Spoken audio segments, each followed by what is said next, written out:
পাবনার আতাইকুলায় দেয়ালে দেয়ালে ফুটে উঠেছে এক নতুন স্লোগান, দুনিয়ার সর্বহারা এক হও। রাস্তার মোড়, বাজারের দেয়াল ও অলিগলিতে টানানো এসব পোস্টার জাগাচ্ছে নতুন কৌতূহল, ছড়াচ্ছে প্রশ্নের ঢেউ। কারা দিল এই বার্তা? কোন উদ্দেশ্যে আবার ফিরে আসতে মরিয়া নিষিদ্ধ ঘোষিত সংগঠন পূর্ব বাংলার কমিউনিস্ট পার্টি?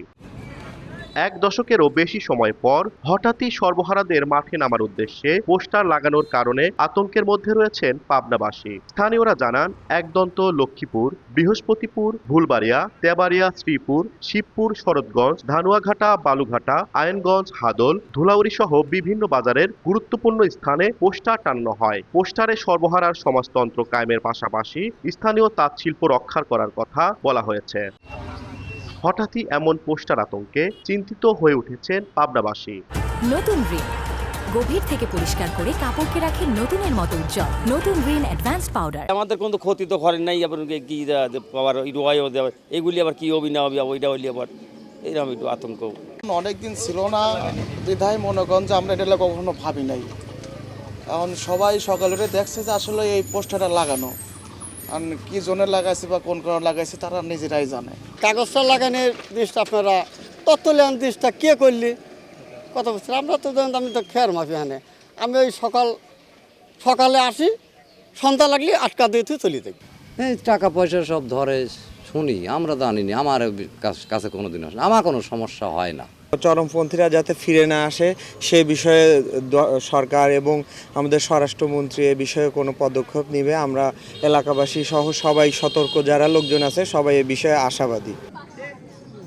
এদিকে সর্বহারা সদস্যদের দাবি, তারা আর পূর্বের জীবনে ফিরে যেতে চান না। সরকার তাদের ভালো হওয়ার সুযোগ করে দিয়েছেন, এজন্য তারা কৃষি কাজ সহ বিভিন্ন কর্মে যোগ দিয়েছেন এবং পরিবার পরিজন নিয়ে সুখে আছেন। এদের মধ্যে পূর্বে অনেকেই জনপ্রতি শতাধিক হত্যাকাণ্ড ঘটিয়েছেন। কোনো সমস্যা হলে আমরা এনএসআই সরাসরি আমাদেরকে সবসময় হেল্প করে, আমরা যেন স্বাভাবিক জীবনযাপনে করি।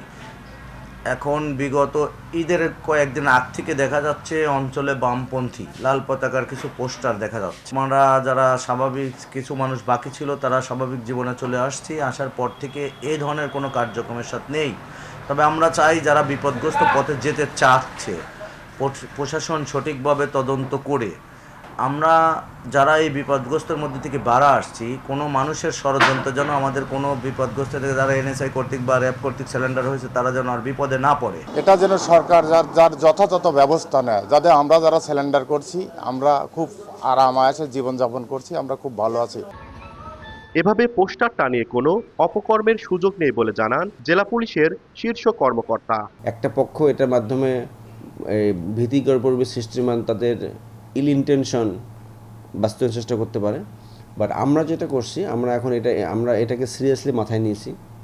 আমাদের সংশ্লিষ্ট থানা এবং জেলা সদর থেকে আমি লোক পাঠাইছি, সাদা পোশাকের পুলিশ যাচ্ছে, সদস্যরা যাচ্ছে, গিয়ে door to door, people to people, এবং যারা ওখানে স্টেক হোল্ডার আছেন, সাধারণ মানুষ আছেন, বিভিন্ন প্রতিষ্ঠানে আছেন, তাদের সঙ্গে এখানে কথা বলছে।